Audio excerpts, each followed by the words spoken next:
Today on Sekulow, in appeals court, here's Trump's immunity claim ahead of the 2024 primaries. Keeping you informed and engaged, now more than ever. This is Sekulow. We want to hear from you. Share and post your comments or call 1-800-684-3110. And now your host, Jordan Sekulow. A good time to be joining the broadcast as the case has just come to a close in Washington, D.C. This is the appellate stage of President Trump. Remember, this is the special counsel brought this unique case, Jack Smith, to determine presidential immunity, specifically, what acts are immune, and then just figure out how his prosecution would move forward, because he knew that would be an issue that would be brought up, and of course has to be determined to even move forward on the allegations that he has made against President Trump, these specific to January 6th, and again, discussing that there was an impeachment there, but there was no conviction. And so do you have to have that when you're talking about an acting president who's now not in office to then have a prosecution? You have to have not just the impeachment part, but the conviction part as well to move forward. And so it's this major discussion really over presidential powers, immunity of a president, and of course this is a unique situation, Dad, because this is not just a former president, but he's also a current candidate for president of the United States and the leading candidate right now. So the issue, it should have been framed, and I don't think it was framed as well as it could have been. Does a action of a president while he is president, within the confines of his official duties, give him immunity from later prosecution? And the answer to that question should be yes. But for some reason, it got convoluted, Andy, I thought, in the argument, in the sense that they were saying, well, there's these exceptions. And he started with the exceptions rather than with what the rules should be. Once you start carving out exceptions, then you eat up the rule. I agree with you that the way that it was phrased was not the way that it should have been posited before the court, because then the court could chip away, as it did, with these various exceptions. But Sauer, the former Solicitor General of Missouri, who represents President Trump, at one point said, quote, "The notion that criminal immunity for a president doesn't exist is a shocking holding." That's what he said. Yeah. I mean, we can play the sound, because I think this is where it started on the kind of idea of where are these narrow exceptions. Here it is. It's for Sauer. This is first you'll hear the attorney for President Trump, who was the former Solicitor General of Missouri. Then you will hear from the judge asking the question there, Judge Pan. Take a listen.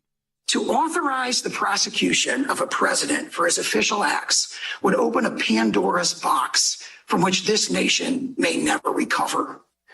Could George W. Bush be prosecuted for obstruction of an official proceeding for allegedly giving false information to Congress to induce the nation to go to war in Iraq under false pretenses? Could President Obama be potentially charged with murder for allegedly authorizing drone strikes targeting U.S. citizens located abroad? Could President... So can I explore sort of the implications of what you're arguing? I understand your position to be that a president is immune from criminal prosecution for any official act that he takes as president, even if that action is taken for an unlawful or unconstitutional purpose. Is that correct? With an important exception, which is that if the president is impeached and convicted by the United States Senate in a, proceeding that reflects, widespread political consensus, that would authorize the prosecution under the plain language of the impeachment judgment clause. Okay. So yes, with that exception. I mean, that is, the impeachment clause is clear about that. If you are impeached and convicted, you are removed from office, but it doesn't just end there for you necessarily, Dad. That's true. The question is, in those hypotheticals, would, ordering someone, as they said later, to be killed, still, what does fall within an official act, and what would this actually is where it went awry. Right. Okay? They should have been arguing the entire time the clause of the Constitution that the president is responsible to faithfully execute. It's called the execution clause, the Constitution of the United States. That's what he was doing when he was checking on whether the election was properly done or not. That was in his duties as president, and that's where the case should have ended. Right, but instead, they let themselves get caught in these hypotheticals. If you got questions about it, we've got more sound to play, too. 1-800-684-3110. And where do we think this goes next? We'll tell you. 1-800 Former President Trump is expected in a Washington, D.C. courtroom today as his lawyers are set to argue he should be immune from the criminal charges arising from Special Counsel Jack Smith's federal election interference case. Trump's going to ask for this case to be dismissed, saying he can't be prosecuted for election conspiracy because the alleged acts happened when he was the sitting president doing official business. Jack Smith has called that a baseless argument and says presidential immunity would give future presidents the right to take bribes or order the National Guard to murder his most vocal critics. No ruling is going to happen today, but whoever loses is going to appeal this likely to the U.S. Supreme Court, and that could endanger Trump's March 4th trial date. These are appellate arguments. Generally, the defendant doesn't show up to court, so that's created kind of a heightened atmosphere around here, a much larger police presence than I'm used to seeing at a typical appellate argument. We're in pretty uncharted territory because I think we forget sometimes that no former president has ever been prosecuted ever before. So some of these legal arguments that this appeals court and ultimately we believe the Supreme Court will have to resolve just haven't been done ever before. He wants to delay it as long as possible for two reasons. Number one, he wants to, in his ideal world, there'll be no cases. Second best scenario, after the election. And then if you get this done a little bit later, he feels as though if he can blitz early and actually lock this thing up before Super Tuesday, let alone Super Tuesday, it'll become obvious to everybody that his opponent's looking to take him out. I'm the nominee. I'm not perhaps the nominee. I'm not the leader. I am the nominee. Yeah. You can't stop someone from running against you by just bringing court case after court case. And other people say, hey, you know, it's your behavior that's doing that. The legal process is playing out. But it's hard to see a total divorce between the Justice Department under Merrick Garland and the President of the United States.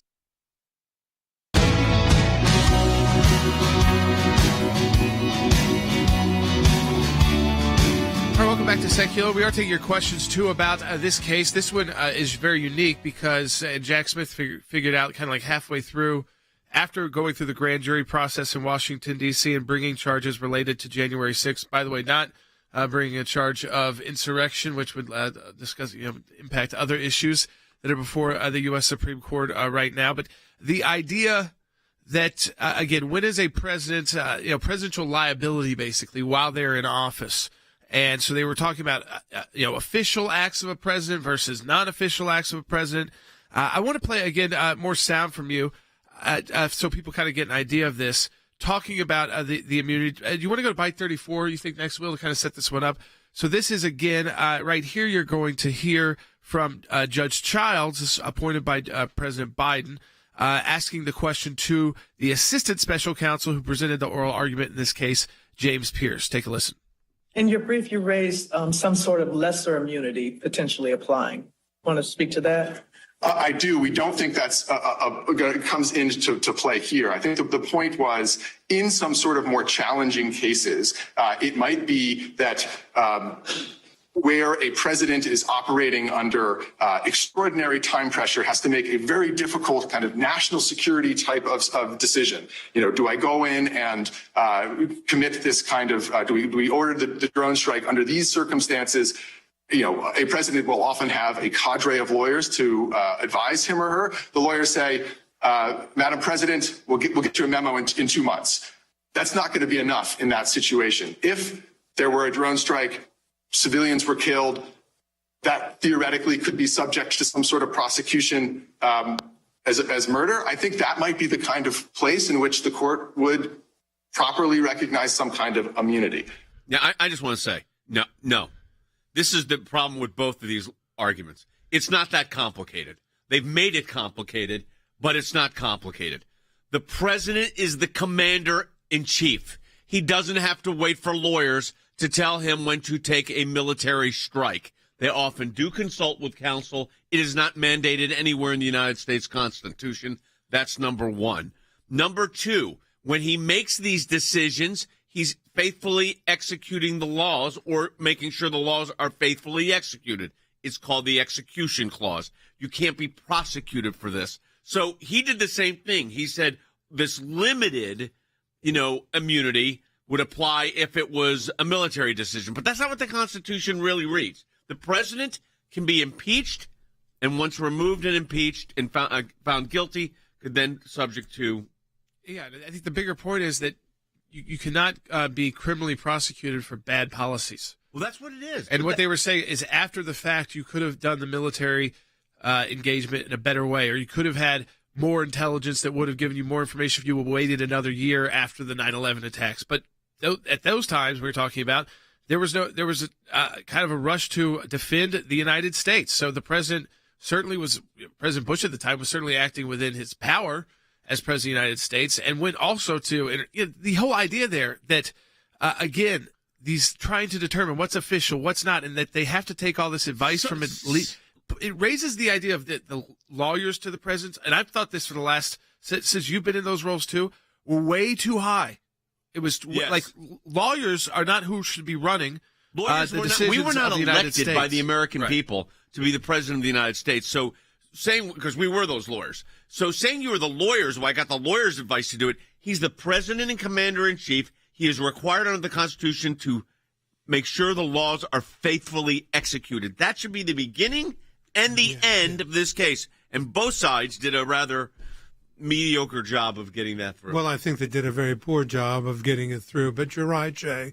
The laws be faithfully executed, and that is a decision that is made by the chief executive, by the president of the United States. And as Jordan mentioned, this is not for lawyers to make counseling decisions. I mean, he may take advice if he wants to, but once that decision is taken, it's a political decision taken by the president to effectively execute the Constitution, and that ends the inquiry. That is it. That should be it. And I think this, well, we like the decision, therefore we won't prosecute. It's ridiculous.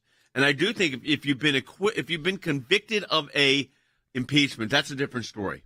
They say that. Everybody. He was acquitted. That's the problem with all of this. Right. So that's where the double jeopardy jumps in. You want to take a phone call? Yeah, I do. And I think that's very important to point out is that in the clause of the Constitution, if President Trump was impeached and then convicted for what happened on January 6th, now you have to question it too, because that impeachment happened without the Chief Justice was even there. valid. So, right? but he didn't. He wasn't even convicted. So if he's not convicted, then you read the Constitution, you don't get to move on to then prosecute later. Right. Double jeopardy again. So you don't have to even get to that question whether there's a legitimate or not impeachment, because they took the votes and the votes weren't there. Exactly. So yeah, we can go to the phones 1-800-684-3110. Robert in Louisiana online too. Hey, Robert. Hey, I was looking at the Constitution, and if you look at Section 5 of the 14th Amendment, it says that Congress is the one that enforces the sections above, 1, 2, 3, 4. So, yeah, I mean, Congress is the implementing legislation requirement is by Congress. That's exactly right. That's what Section 5 of the 14th Amendment says. And that's precisely what we have said in our brief, both in the petition for certiorari's. Those briefs have been granted. But now as we're working on the merits brief for the Colorado Republican Party, we're going to raise that issue among many others again. So, yes, you're reading it correctly. The fifth section of the 14th Amendment says Congress shall put forward implementing legislation. They haven't done it. That goes to this issue of whether it's self-executing. That's exactly right. It is not. It is up to Congress to enact the legislation to execute that. It does not function ipso facto itself. All right. 1-800-684-3110. That's 1-800-684-3110. Again, going back to that, we'll go back to more of your phone calls too, but I just want to play more from the case today. Again, it was about an hour and a half oral argument in Washington, D.C. This is, remember, the case that Jack Smith tried to fast track and hop the Court of Appeals to the Supreme Court. The Supreme Court denied that, but It's likely that they will get an appeal here. And pretty tough for them, Dad, before we get more into what happened today, because I think where this goes, it's another one of those cases like the 14th Amendment where it's hard to imagine the Supreme Court not having to take this. I think the Supreme Court does have to take it, but there's another step here, and that is if they lose, either side can go en banc. They could ask the full panel to do it, and I certainly would do that in a case like this. Yeah, I don't think Jack Smith won't. Right. So, I mean, but that doesn't from the way it sounded today with the panel of two appointed by Biden and one by George H.W. Bush. Again, you never know. No. Oral arguments don't make up the whole deal. And they had tough questions for those who are arguing for this as well. Not quite as hamstringing the presidency is what they were concerned about. Yeah. I'll go to your phones. Mike in New Jersey on line 1. If you got questions about this, folks, again, this is complicated stuff. A lot of cases going on. No bad questions here. 1-800-684-3110. And if you have a question, it's likely one that a lot of people have, and we want to make sure we're answering those for you at 1-800-684-3110. Hey, Mike. Hi. Consider if former President Barack Obama had lost to Mitt Romney in 2012 and then did his best Donald Trump impression subsequent to former President Trump losing the election to Joe Biden. What fate do you think Mr. Obama would be looking at by now? I'm sorry, I'm not following that at all. Say that again. I'm sorry, Mike. Say that again. Okay. I think he's saying, is there double standards at play between these kind of, because they did try to bring up that soundbite we played. What about when President Obama ended up killing Americans abroad? There was an issue that came up about that. Is that now it was an internal issue. It wasn't really a legal issue of his liability. It was an issue of whether or not how those policies play as an American who's now become a kind of a terrorist actor abroad. Does that restrain the president at all? Honestly, I don't really think it does. I don't think it does either. I think if you've gone up and joined ISIS or another terror group. That's why should be some form of absolute immunity for the president during his official acts. Yeah, and I think official acts that we're talking about, not just walking up in the middle of Broadway and shooting somebody randomly. No, but presidents, official acts. A decade from now, 15 years from now, whatever happens in these cases is going to greatly impact how presidents govern. Oh, no question. Listen, we're going to be fully engaged in this case. When the heat dies down over Trump and Biden and the special counsels and all of this, these January 6th and all of those issues, and you're just talking about future presidents where this is very much history, but it's history that's going to decide how they govern. Because right now it sounds like they need to mostly hire a law firm and put them inside the Oval Office for any decision they want to make. Yeah, which is not the way the Constitution is. And that's what they're warning about, is that if you start this process, that all it becomes as president is being sued in court, civil and criminal. Well, we know the Supreme Court has agreed to hear the biggest election case in U.S. history, and the ACLJ is representing the Colorado GOP in that case. Our first brief is due in just 9 days. Because of you, our ACLJ champions were able to fight this historic case and continue our fight for Israel. That's going on simultaneously. You'll know more about that later in the broadcast. We need many more champions to keep us in these fights because the challenges we face in 2024 are great. If you're an existing champion, thank you. Stay there. If you're not an existing champion and you feel led to do it by giving monthly, that's what a champion does. Go to aclj.org/champions. Be a champion for life, liberty, and freedom. Back with more in a moment.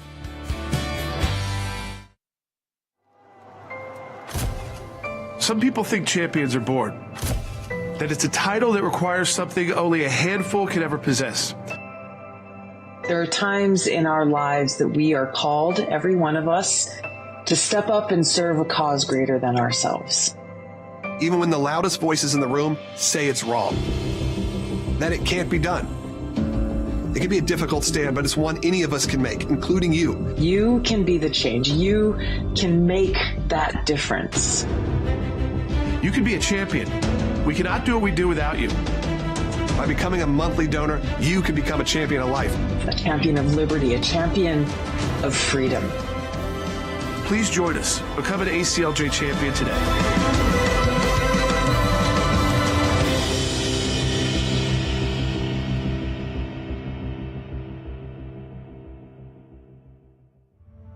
ACLJ champion reporting for duty. And I say it that way because without you guys, I could not bear the news that I'm hearing. You're fighting for decency worldwide. Hey, Jordan. Hey, Jay. I just want to let you know that I've supported ACLJ for 30 years and continue today. Thank you for all that you do. Yes, I'm a small monthly donor for several years. I love that you explain the law according to the Constitution and that you fight for everybody, the big guy and the little guy. I can't think of how many times the ACLJs were working over Christmas and Thanksgiving and New Year's while the rest of us were on vacation.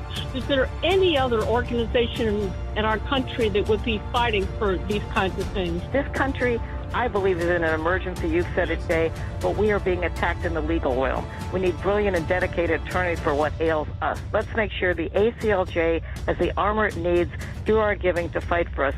Please join our family of supporters. Have the peace of mind to face the new year boldly.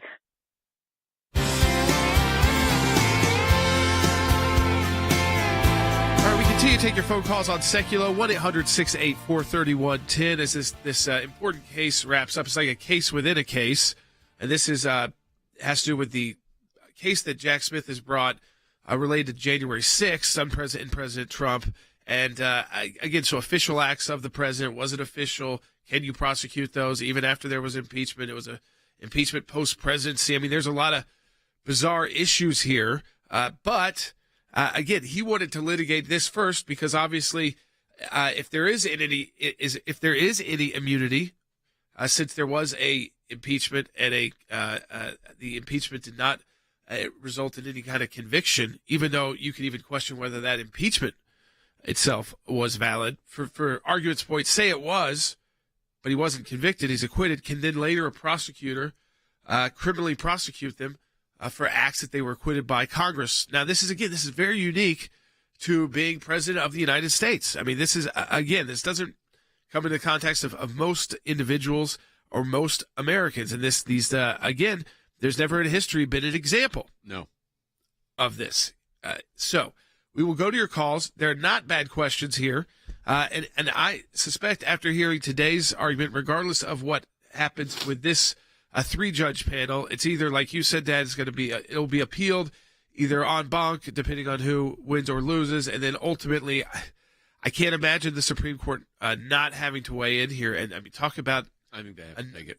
So many presidential cases they are weighing in here of whether it's elections in the president, the 14th Amendment that we know they're doing, and now the president and immunity. And again, you kind of have to put a lot of documents together, Constitution, legal documents, history, to figure out these points. But I agree with you. I think this new way of trying to prosecute presidents is really overcomplicating a system which has been very clear in the United States for over 200 years. There's already too many lawyers involved in presidential decision-making, to be quite honest. Yeah. Same thing's true in combat. Too many lawyers involved. And now this is just going to, if they decide there is no immunity here, this is just going to amp that up, Andy, 1,000-fold. Well, I think you're right. We do have too many lawyers that are involved in something that is a presidential decision. And I think that this oral argument today stands for one proposition. You better have a good, solid, simple, straightforward legal theory and stick with that legal theory, because you're going to be chipped away at by judges in oral argument. And unless you can go back to the same argument that you have, your core argument, this is the president, he is immune for official acts taken during the pendency of his presidency. These are very important things. Stick with it and stick to it. Within the core of his presidency. Right. The enforcement of the laws to be faithfully executed, including the election laws, uniquely vesting in the executive. And he had the right to do that. And this isn't the case where he murdered someone with SEAL Team 6, okay? That was not so you would argue those were not presidential duties and responsibilities. Unless something happened to SEAL Team 6 when he decided to put them out into a mission. And they're going to now have him sued for that? Yes, I mean, all of that gets more complicated than how these judges try to pose these hypotheticals. Yes. I would have been resolute. I would not have budged from my position. I wouldn't have said, well, there are exceptions. Yeah, and again, I think even in that situation, calling it an exception, it's not an exception. It's the Constitution has it laid out. It's called impeachment, and it's laid out there. And that's the way you get to a president. If you ultimately want to remove their immunity for prosecution, you have to impeach them, convict them, and then you could bring charges in court. But we haven't seen that because no one, has been successfully convicted in impeachment. Take another call. Yep. We will go to Charles in Virginia online too. Hey, Charles. Hello. How you doing? Good. So I guess my question is, when and how can we hold the special counsel and Alejandro Mayorkas accountable and charge them? Well, Mayorkas, again, is about to. We're going to talk about it tomorrow. ACLJ Action, if you're on that list, I'll be sending out a brand new campaign this afternoon. The hearings begin tomorrow. Bob Burkett will be joining us from our office in Washington, D.C. The way you handle that is first through impeachment. So these again, a cabinet secretary who's been, again, nominated by a president, confirmed by a Senate. They can also be removed by Congress. And the House has voted to open an impeachment inquiry. Now the inquiry begins. And that's step one that you have to take in that situation. That's how you would hold him accountable. Now, when you're talking about these prosecutors and this kind of move, I think that's more about who the executive is, Dad. Yes. I mean, and who is, I think what we saw is that to drain the swamp, you have to be willing. The swamp fights back. The swamp is full of nasty characters. Yep. When you say swamp, what do you think of? Alligators, snakes, crocodiles, deadly creatures. And we saw that immediately happen where it was hampering President Trump throughout. And they talk about it. They did talk about it in the case today, this idea that creating a presidency where you have to look over your shoulder. Can we play that soundbite for everybody? Let's play. This is President Trump's attorney. This is what everyone is concerned about. If you take Trump, take Biden, take January 6th and go 20 years ahead and say a president's going to look to this and all the what was happening culturally, push that aside. They're going to just look at how does this apply to me? And you can see the president having to govern this way. If a president has to look over his shoulder or her shoulder every time he or she has to make a controversial decision, or after I leave office, if I go into jail for this, when my political opponents take power, that inevitably dampens the ability of the president. I mean, that's the line right there. That is the line, and that should have been the line they stuck with the whole time, and that is when the president is in his core responsibilities as president of the United States, he cannot be sued later for those actions, period. That is not the same thing as committing murder in the White House. That is not the same thing as poisoning the chef, okay? That's not an official act to advance the interests of the United States. But election verification certainly was arguable. Yeah, it was. And that's, I think, the way that they should have cast it. Stick with your core arguments. Stick with the principles of presidential immunity while performing the acts of the executive. Stick with that and don't allow the judges to chip away with these numerous, endless hypotheticals. But it shows they didn't do a good job at oral argument because they don't know how to orally argue. Do we have any of the sound of the questioning of the lawyer for the government when he was pressed pretty hard? I think that would be very important for people to see. It was not a one-way street here. Yeah, so this is James Pierce. He's the assistant special counsel. It's too long for the end of the segment. Oh, okay. Longer than a minute? Okay. So we'll come back to it in a minute and a half. You'll get to hear that when we come back on the broadcast. Again, folks, we are in the middle of a major, of course, the Supreme Court has agreed to hear this huge election case. Now, separate from this, the ACLJ is representing the Colorado GOP, as you know we have throughout that process. We are party in that case. Party in that case. We have our first brief due in just 9 days. And because of our ACLJ champions, those of you who make recurring donations monthly to the ACLJ and have signed up to do that, we were able to fight this historic case and also continue our fight for Israel. That's ongoing as well. We'll talk about that later in the broadcast today. We've got a UK delegation and a Spain delegation later this month. 2024 is going to be a big year with many challenges ahead. The ACLJ is going to be at the tip of the spear on, and we need many more champions to keep us in these fights, to keep us winning.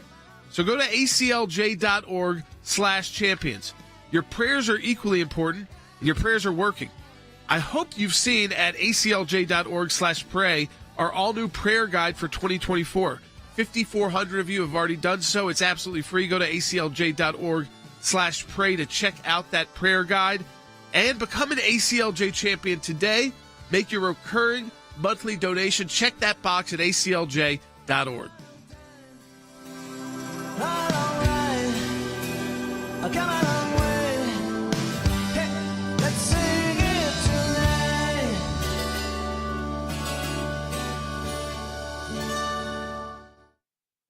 We must remember the Apostle Paul's words of encouragement. And let us not grow weary of doing good, for in due season we will reap if we do not give up. It's the power of your prayers that enables us to fight. In 2023, we had over 60,000 ACLJ members standing together with us in fervent prayer. Imagine the impact our work could accomplish when infused with the prayers of each and every ACLJ member. Together, we can expand our efforts both in America and around the world to save the precious unborn, defend Israel, and protect the religious liberty of Christians. That is why we created this quarterly prayer guide for 2024, providing daily devotions for spiritual encouragement and laying out specific prayer requests related to our mission. Go to aclj.org/pray and download your prayer guide now. Keeping you informed and engaged, now more than ever. This is Sekulow. And now your host, Jordan Sekulow. All right, welcome back to Sekulow. We're going to take your phone calls at 1-800-684-3110. As we said before we went back to the break, this case happened this morning. The oral arguments are over. It's about an hour and a half in D.C. This is over presidential immunity. It was brought by Jack Smith before he starts the cases really in court on these January 6th related charges, not insurrection specifically, that he did not charge the president with, former President Trump with. But then he wanted, remember, to skip the Court of Appeals and go right to the Supreme Court. They said, no, you got to go Court of Appeals on this. And we still, as a country, are trying to determine this presidential immunity for acts as president of the United States. Yeah. It's not complicated, and I think the lawyers made it, Andy, too complicated. Much too complicated. Here's what it is. When the president is exercising within his constitutional responsibilities, this would have been my opening argument. May it please the court. The president was operating in his core constitutional responsibilities under Article 2 of the United States Constitution, to wit, that the laws be faithfully executed. Those laws happen to surround the laws of election, a uniquely national federal obligation to enforce that has been enforced with legislation since the 1960s and was the responsibility and role of the president. To allow him to be sued after the fact when he leaves office for exercising those constitutional rights would put every president of the United States subject to litigation for decisions that they made within their sphere that may have gone wrong, because sometimes those decisions go wrong. Yeah, and so you hear the case here. This is the you're going to see this is Judge Henderson saying, well, how do we write this? This was the appointee by George H.W. Bush. How do we write this and not have this political circus come about where every president is being, when they're out of office, is being criminally prosecuted? So they're going to make weaker decisions, or decisions they might not even believe in, might not be the best interest of the country, because they're worried that they might get prosecuted by political opponents after they leave office. Take a listen to this exchange. How do we write an opinion that would stop the floodgates? Your predecessors in their OLC opinions recognize that criminal liability would be unavoidably political. So a couple of responses. For one, of course, that was with respect to a sitting president. I think the analysis is extraordinarily different with respect to a former president, which OLC in that very same, I'm sorry. But not with respect to being necessarily political. Well, I think there is a political process which is impeachment, and we can talk about that, but there is a legal process which is decidedly not political. And that is a process which has the kinds of safeguards that a couple of members of the court here have already referred to.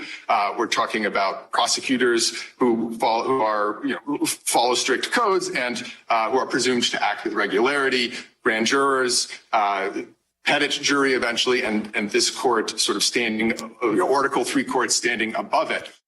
So again, pushed on the idea he talks about the political process. He says there's a political process, that's impeachment, but that there should be, that this legal process is okay. So he didn't really have an answer. He said the safeguards are the prosecutors. But the problem is these prosecutors are also appointed by partisans. Executive. They are weaponized, and if it's a different administration, those prosecutors have a different agenda. Here's the problem. Presidents can't be sued for official acts in the capacity as president. That's it. That should be the end of the discussion. If you had said that and stuck with that, you wouldn't have the problems that the team for Trump faced. And that's all you had to argue. I don't know why they make it so complicated. Well, I think, again, the left is trying to make it complicated, try to confuse people and make it sound like, don't take the bait. A president's a king, and when you're arguing a case of the Court of Appeals or the Supreme Court, you should have three themes. Whatever they ask you, it's one of the three. And let me tell you what it's not. there are exceptions. Especially, I think, in a case when you know that this is probably not the last court that's going to hear it. No, and you need to go to the D.C. Court of Appeals on bonk, or it goes to the Supreme Court. Let them push you on it. They try to push you on it, but who cares? You know what, folks? Become an ACLJ champion, because we're writing our briefs right for these cases. ACLJ.org. If you can donate monthly, you become a champion of the ACLJ. We're getting close to 19,000, about 70 away. Help us get there, ACLJ.org. The ACLJ's work at the UN Human Rights Council is extremely important. We're taking specific, concrete action to protect those that cannot speak out for themselves. The Human Rights Council is the entity within the United Nations body that is responsible for promoting and protecting all human rights. Lives are on the line here. This is putting real cases with real people in front of the UN. As the UN is currently the international stage to address these issues, we want to make sure we are there speaking up for the victims of religious persecution who are often dismissed and overlooked. Ministry of Presence is actually a very effective tool when fighting for justice. Putting this forward before the Human Rights Council is a very important part of our advocacy for people that really can't speak up for themselves. You get to name and shame publicly world powers. No other place you can really do that. You can do it on your radio broadcast. That's not our audience, though. These are international actors. You get to go into their home at the UN, where that's their safe space for a lot of these bad actors, and call them out. Through our European Center for Law and Justice, which is an NGO, we participate in each session, drafting written submissions and delivering oral interventions covering the most egregious human rights and religious liberty violations. We do it at a very different level. You've got to push and push. It's important to be front and center, because what that does is enable us to report firsthand. And what we're doing is getting actual action from this. People released from prison because of our advocacy at these levels. We are committed to defending religious liberty and human rights worldwide, and we will continue to be actively engaged at the UN Human Rights Council and with its subsidiaries every chance we get. Visit aclj.org for more information.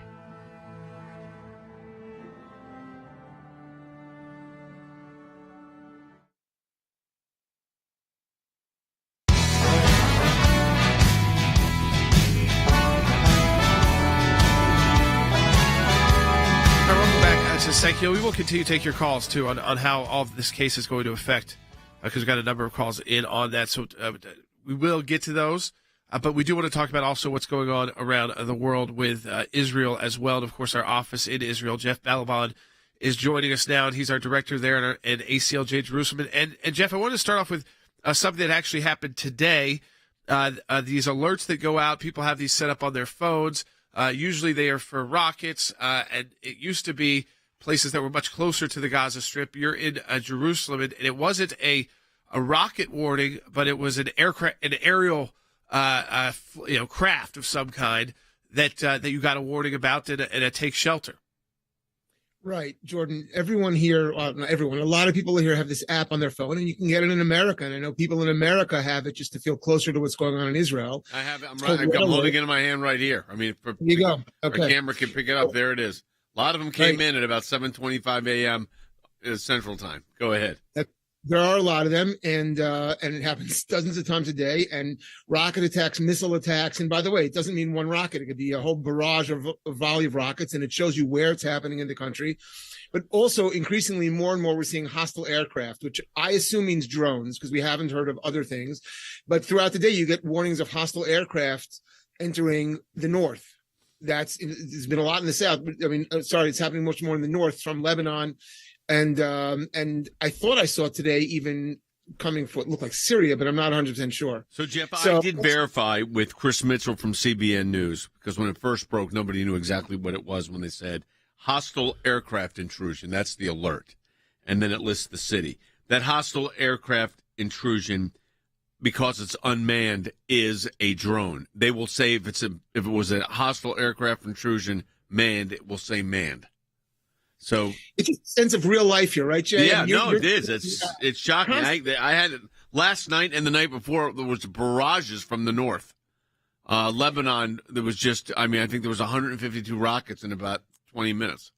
So most of the media makes it sound like all the actions in Gaza and Israel is clobbering this innocent population. Meantime, daily there are dozens of barrages of rockets being launched out of Gaza and, by the way, from the north into Israel, into civilian populations in Israel. It's nonstop.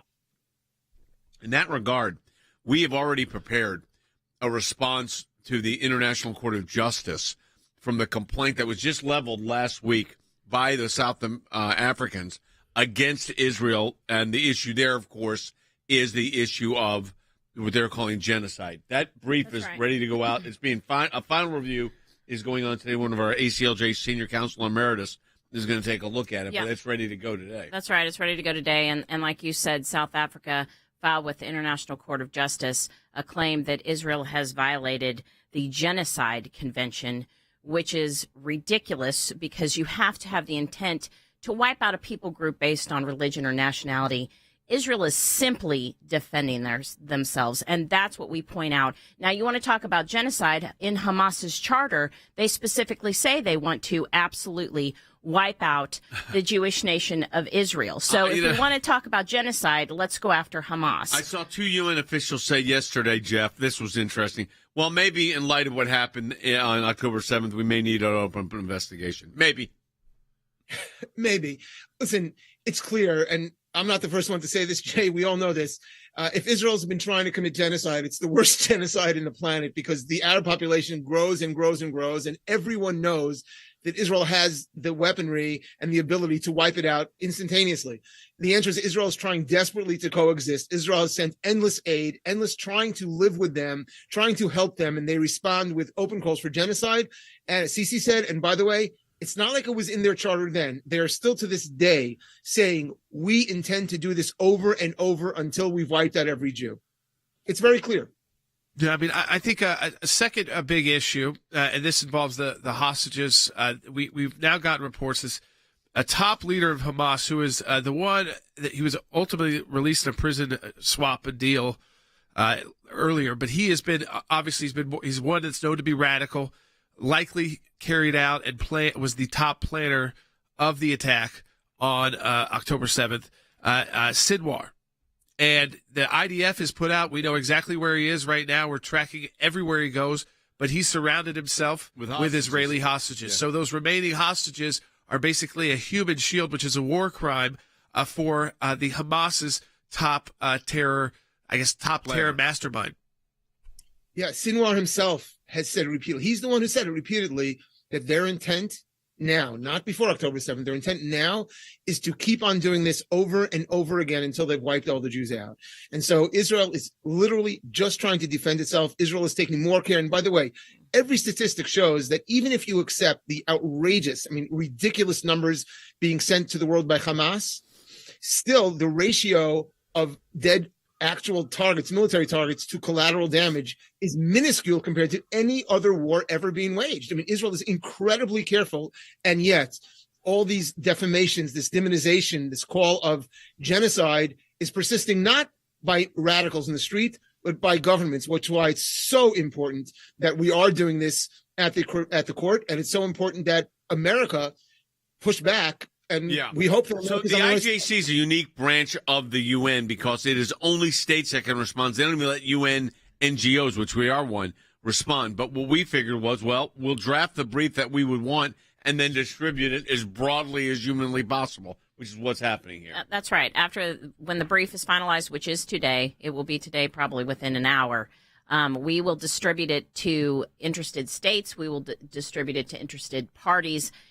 And absolutely defending Israel's right to self-defense and show that the International Court of Justice, the ICJ, does not have jurisdiction to make any kind of provisional measure on these oral arguments that are set for actually tomorrow. Yes, so the 11th and the 12th of January. We've done those before. We know it takes months and months and months to get a resolution there, but we're going to get those briefs in.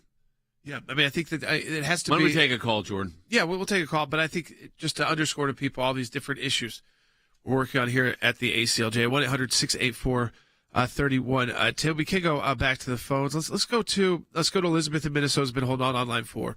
Hi, Elizabeth. Hi, reporting for duty. Great. So as I was listening, there were so many issues going on, and I didn't get the specific answer.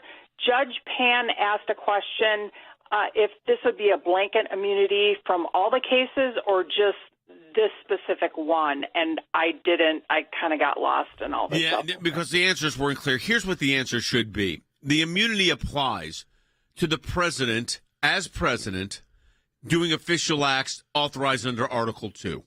And election questions or election interference issues or the integrity of the election clearly falls within presidential acts. Thus, he should not be criminally prosecuted for those acts. It is that simple. It just never sounded that simple. So that's part of it here. I mean, Jeff, the domestic issue here right now is we've got the Supreme Court case, of course, coming up we got our first brief on the 18th, next brief on the 5th. The argument from the Trump lawyers will be on the 8th. We'll probably get a decision sometime in February, early March. You've got this immunity case going up to the Supreme Court, and then a January 6th case going up on the issue of whether obstruction of Congress was what these people were engaged in, and Judge Katsas wrote a dissent. So what's the sense in Israel right now of the U.S. political situation?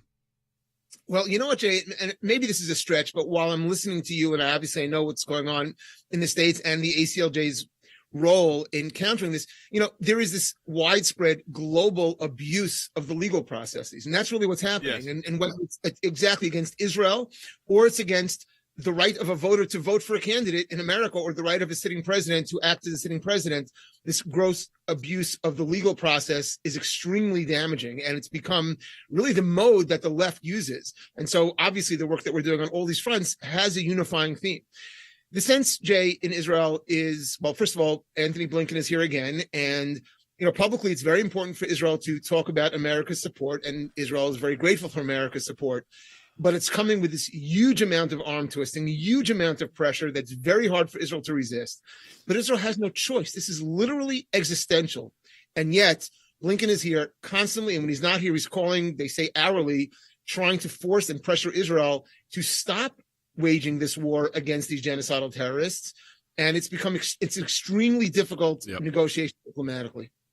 Well, Jeff, we appreciate everything you're doing. And for those updates, we'll continue to go to you and what's happening in Israel. We don't want people to forget what the ACLJ is doing, both in Israel and ACLJ, Jerusalem, and, of course, at the International Court of Justice. Jeff is at our ACLJ Jerusalem facilities. Yes, the background you're seeing now is Jerusalem. Yes, exactly right. Thanks, Jeff.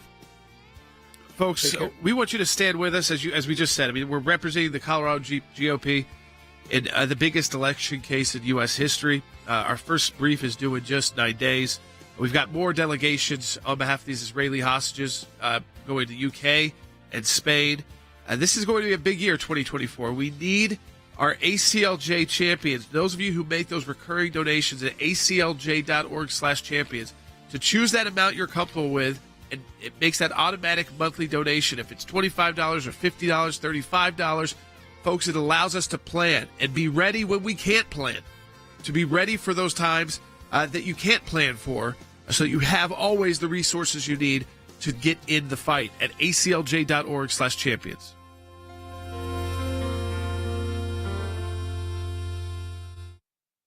We begin tonight with breaking news from Colorado, where the state Supreme Court has just disqualified former President Donald Trump from Colorado's 2024 primary election ballot. Let me tell you how important this case is.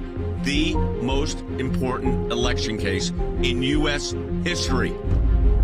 Former President Trump is vowing to appeal to the U.S. Supreme Court after Colorado's High Court ruled he is not eligible to be on the state's ballot. The first thing we have to do is file a petition for writ of certiorari. That is the request for review to the Supreme Court of the United States. So the first thing we have to do is convince the Supreme Court of the United States to take the case. We've got to ask for expedited review. And the reason we need expedited review is why Colorado has stayed the enforcement of their decision taking Trump off the ballot. These other states may not do that.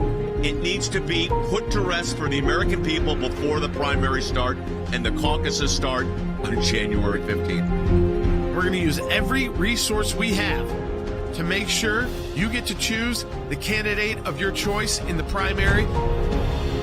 This is the most significant election case ever in the history of the United States of America.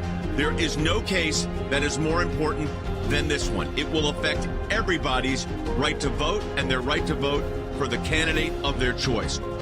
I want you to be able to vote for the candidate of your choice, whether it's Donald Trump or somebody else. And I want you to be able to do that in the future, and my kids to be able to do that in the future. We can put this to rest now if we get your financial support and beat this back once and for all at the U.S. Supreme Court. Make that donation online at aclj.org. This is a judicial emergency. Donate today.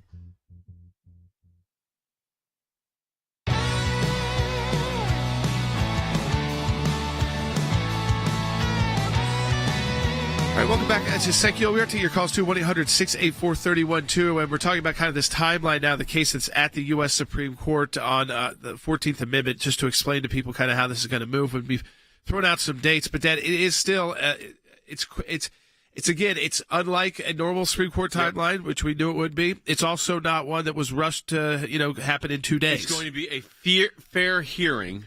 I think the concern with doing this in a week was both sides. Whoever loses will be crying foul. So what did the Supreme Court do? They said, we're going to give basically 3 weeks to get the briefs in. So our first brief is due on the 18th.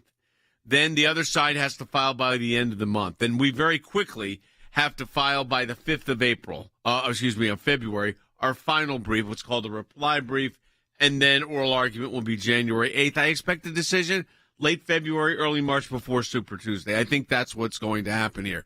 But, Harry, the court they're trying about all these ways out, and it may not be this way. But the fact of the matter is, when you look at it, the court has to make a definitive ruling, I think. I think that's correct. I think the Supreme Court needs to, and indeed must, directly confront the issue, because this is the quintessential issue with respect to both a democratic form of government and the retention of our constitutional republic.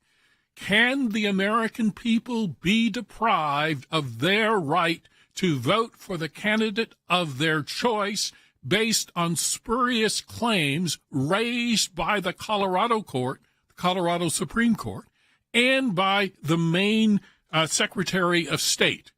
Keep in mind that the basis for the argument for depriving the American people of their right to vote for the candidate of their choice is grounded in a misinterpretation of the 14th Amendment of the United States Constitution, which is crystal clear.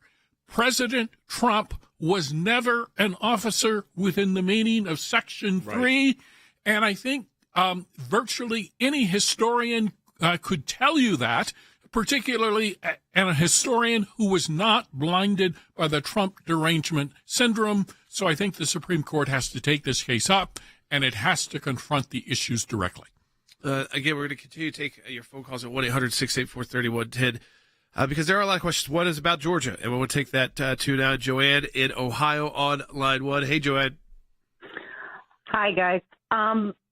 First of all, I'm still having trouble figuring out how you commit insurrection against your own government, but that's not my question. My question is this immunity thing, does this affect the Georgia case too? I mean, if these are things that he did while he was president, doesn't that, I mean, regardless of whether it's the district court or the Supreme Court, if he wins this, does this put a damper on everything else? Well, a final ruling that were to say the president was exercising his rights under Article 2 as president, as commander-in-chief, that these were the responsibilities and duties of the president, well, then Fani Willis would be hard-pressed to bring a RICO charge against the president for doing exactly what he's authorized, Harry, under the Constitution. I think that's true, and I also would argue that Fani Willis in Georgia has basically constructed a fictional claim out of whole cloth. Basically, she's arguing that President Trump engaged in a criminal enterprise while seeking redress within his official capacity as President of the United States. This is unprecedented. In other words, what we have is a local prosecutor basically adjudicating the constitutional rights of the President of the United States. She has no authority to do so. exactly what I argued to the Supreme Court of the United States for President Trump as it related to 3,200 independent district attorneys that are going to be weaponized to go after presidents they don't like if there is not this kind of immunity. This was from right here in the studio to the Supreme Court of the United States. It was during COVID. This is what I said. The Second Circuit is wrong. It should be reversed. If not reversed, the decision weaponizes 2,300 local DAs. An overwhelming number of them are elected to office and are thereby accountable to their local constituencies. The decision would allow any DA to harass, distract, and interfere with the sitting president, subjects the president to local prejudice that can influence prosecutorial decisions, and to state grand juries who can then be utilized to issue compulsory criminal process in the form of subpoenas targeting the president. This is not mere speculation. It is precisely what has taken place in this case. There you have it. Yeah. Exactly what I said is exactly what's happening. And it's continuing on. I mean, I think that's why we got to nip it in the boat, and I think the executive immunity, presidential immunity does that. We go back to the Supreme Court yet again. I mean, it looks like not only on the 14th Amendment, but on this immunity question, once again, that where does this political persecution in the legal system stop? I mean, again, it was President Nixon without the pardon. Could there have been legal actions taken? Yes, there was a pardon given, and he left office. I think that there were again there are issues here, and we need to have these settled, not just for President Trump. It's important for President Trump, but I think it's that whole idea of not being able to govern. Is the idea is that you have to put aside what you feel about President Trump. You have to put aside even like January 6th specifically. You have to say, do you really want your president to have to govern surrounded by attorneys who are just giving opinions on the legality of decisions? Dangerous. Not whether or not they are good decisions. So dangerous that the lawyers have now been raised to the level where they get to decide. But then they also get prosecuted. That's the problem. And so their advice is held to a higher standard than like a military advisor. So you'd think that's who you'd want if you were going to make military decisions. You'd bring in a team of military advisors. They may have different opinions. You might choose one of theirs. You might not choose any of theirs. No one would say that was a crime, but you also wouldn't say those military leaders were committing a crime by giving different options. But if attorneys do it, it's also another issue. So it has these ramifications for an entire system of our government. Let's take our last call. Annabelle, go ahead. You're on the air. Hi, champion reporting for Judy J. and Jordan. We must exercise our freedoms, otherwise be led by the whims of others. We have witnessed the disastrous results of people not bothering to vote. It's akin to not supporting the ACLJ, who's fighting for our very right to vote, our choice. We can't sit back and think, others will pick up the slack, so I don't need to give. The power of our republic is only fully charged if we all participate.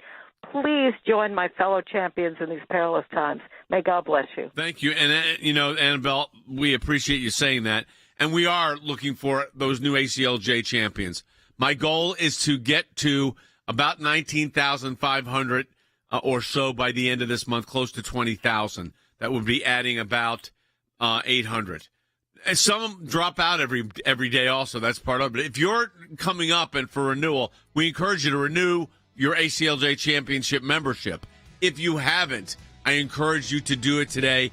Is by donating monthly. Jordan will give you the details. Yeah, absolutely, folks. Again, we want you to become an ACLJ champion. You know that we are, again, we're involved in the biggest election case in U.S. history at the U.S. Supreme Court as a party there. We represent the Colorado GOP with our first brief due, a merits brief due, in just 9 days from today. Because of you, we're still working with those hostages in Israel, those families. We're working right now in a UK and Spain delegation. We are able to do all of this, folks, because of ACLJ champions who have signed up to make these recurring donations. And we want you to do it at aclj.org/champions today. Become an ACLJ champion. Choose an amount you're comfortable with that automatically, again, donates each month.